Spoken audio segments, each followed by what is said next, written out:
Imagine a lone sailor rowing the oars on a boat. Now imagine a whole team of them doing the same thing.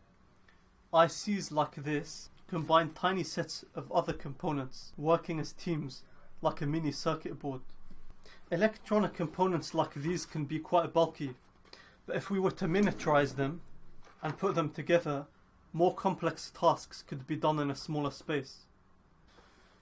ICs like these have sets of legs, and these are known as pins. And pins connect the IC to different parts of the circuit. And if you Google the pinout diagram on the datasheet of an IC, you'll see which pins of the IC do what. The type of ICs used in electronic projects are like these, and they're known as DIPs, or dual inline packages, because of the set of double pins on each side. And the way to tell which dip is which is by counting the number of legs.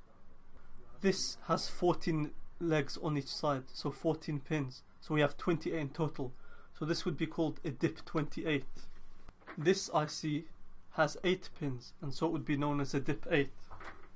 And this IC has 16 pins, so it would be known as a dip 16, and so on. You might be wondering, given that each pin has a different function, how do we tell which is which? We can see at the top of the dip is a little dimple here, and sometimes they're all a little circle.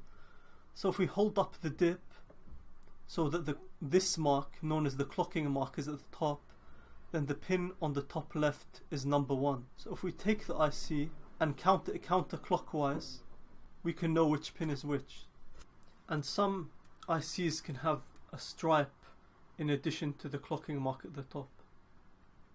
One of the most common type of ICs, which no video about ICs can go without mention, is this, the 555 IC. It contains 25 transistors, 2 diodes and 15 resistors. It has a range of functions and doesn't cost much to produce. Billions of 555s have been produced since their invention. Many thousands of different ICs have been produced.